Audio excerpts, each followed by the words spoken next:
Добрый день, с вами Юлия Стубакова, практикующий врач-педиатр. И сегодня мы с вами проговорим очень коротко, но постараюсь максимально понятно о постназальном затеке. Сегодня, как никогда, много вопросов поступило именно о нем. Да, сейчас все-таки продолжается сезон вирусных и бактериальных заболеваний, и очень часто на фоне этих инфекций случается именно этот синдром. Как его отличить от обычного кашля?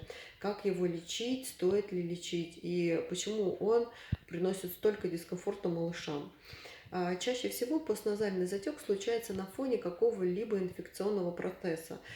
Процесс может протекать в принципе, да, инфекционный, практически так же, как и любая инфекция у вашего малыша. Это может быть повышение температуры, это может быть насморк, гнусавость, осиплость голоса, это может быть кашель, но если мы говорим о постназальном затеке, есть одна особенность кашля.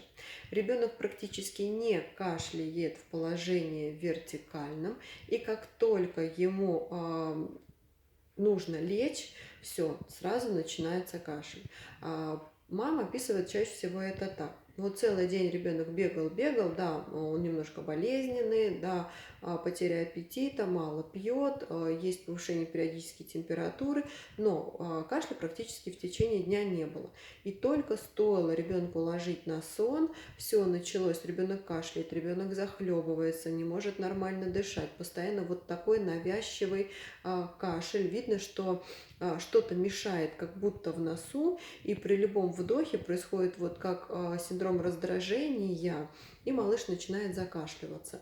И пока ребенка не положишь немного выше голову, чем ноги, вот все так и продолжается. Даже при этом положении все равно единичный кашель остается. То есть вот постназальный затек, он чаще всего сопровождается на фоне инфекционного процесса и имеет именно вот такую особенность, что ребенок начинает захлебываться кашлем после того, как принимает горизонтальное положение. И если ночью он какой-то момент прокашлялся, более-менее затих, то утром, просыпаясь, принимая опять вертикальное положение, малыш может с утра очень сильно прокашляться и иногда даже до рвоты. Мама это очень сильно пугает, и вот описывая такие подобные симптомы, что кашель начинается исключительно в положении лежа, когда голова на одном уровне с ногами, и затем, когда ребенок просыпается, он так сильно кашляет, что доходит до рвоты. Вот здесь есть огромная вероятность, что в этот момент присутствует постназальный затек. Когда мы прослушиваем детей, то есть легкие, мы не слышим ни единого хрипа. То есть данный кашель не относится к поражению бронхолегочной системы. Он относится к раздражению вот этой вязкой слизью задней стенки глотки, рефлекторных моментов, и ребенок начинает кашлять. И кашель этот иногда бывает сухой, а иногда влажный, когда начинает вот этими соплями, слизью как бы немножечко захлебываться.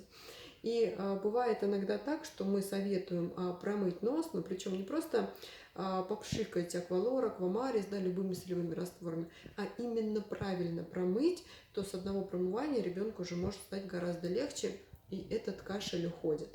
Так вот, что я хочу сказать. Если у вашего ребенка вот такие симптомы кашля постоянного на фоне вертикального, простите, горизонтального положения тела, я советую вам, помимо педиатра, обратиться еще к отоларингологу. Иногда бывает просто на первом же приеме лор промывает носик ребенку, и этот синдром практически сразу уходит.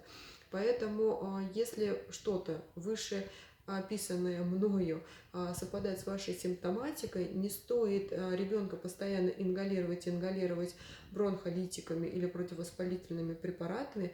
Необходимо обратиться к лору или, в принципе, даже к тому же педиатру. Да, мы вас направим куда нужно или посоветуем то, что можно сделать в домашних условиях, даже без посещения лора. Я надеюсь, моя информация вам очень полезна. Подписывайтесь на мой канал. Не забывайте ставить колокольчик о напоминании новых видео. С вами была Юлия Ступакова. Всего хорошего.